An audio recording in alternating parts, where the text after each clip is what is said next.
spoke to climate campaigner Laura Young and asked her if this year's record-breaking march came as a surprise. Unfortunately, none of this is surprising. It feels like even in just my lifetime, we are constantly breaking records when it comes to the climate, when it comes to weather, whether that's hottest years on record or wettest months on record, wherever it might be, we are breaking these, targets and breaking these records. And it's not unexpected. This is what we have been seeing with climate modelling from decades ago. We knew that because of the warming climate, we would see these changes in extreme weather and the climate. So unfortunately, this is to be expected. Sometimes we joke about it would be nice to have warmer weather in Scotland or more sunshine, but actually the reality of this for many different communities is issues like flooding will be drastically exacerbated. We will see a lot more surface flooding, coastal erosion, and of course rivers bursting their banks, alongside other problems that we see in summer with extreme heat and even drought in Scotland. And that is something that is very worrying. But the good thing is we do have solutions to all of these problems, but we just need... Do we have solutions to all of these problems? Because sometimes it can feel like, we have governments talking about targets get missed. Do we actually have solutions to what Absolutely. Absolutely we do. We know what we need to do when it comes to trying to reduce climate change. We know that we need to be limiting our emissions through things like industry and transport. We know that across Scotland we need to make our infrastructure a lot more energy efficient, insulation, double glazing. So we know what we need to do to bring those carbon emissions down, but we also know that we need to make drastic changes to places. For example, we have concrete jungles in many of our urban places, and we need to be implementing more nature-based solutions to try and avoid things like urban heat and localised flooding. So we know that there are many solutions out there, but we just need to try and get everyone from individuals and communities through to local authorities and governments to really prioritise these. Speaking of policies, there's one that's come up today that's sparked a bit of debate, and this is about wood-burning stoves.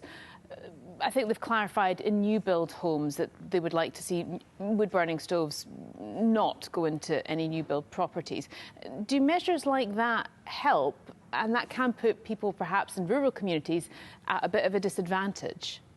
Well, I think what's important is that we raise awareness of the issues, both in terms of the environmental impact of this, particularly for those really dense urban areas where if we had a lot of that particulate matter from those wood-burning stoves into the local air, it would cause air pollution. But also talk about some of the health impacts. And lots of our homes are not designed well, they're not well...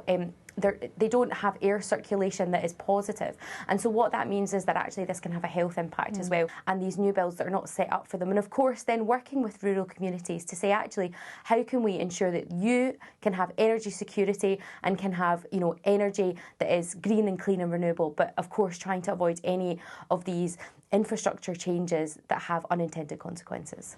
We also have another really interesting story today. A group of Swiss women have won the first ever climate case victory in the European Court of Human Rights, arguing that their human rights were at risk because of inaction by their government. How significant is this, and do you think this might open up other cases against other governments?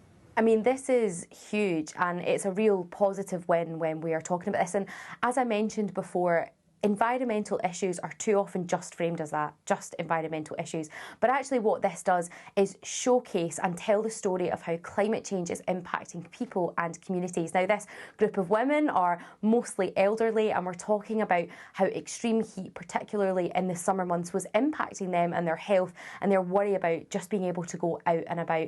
And that is, of course, showcasing just the real impact that climate change has on people, on health, on communities. And we know that climate change globally is displacing people, it's ruining industries, and it's putting people at risk.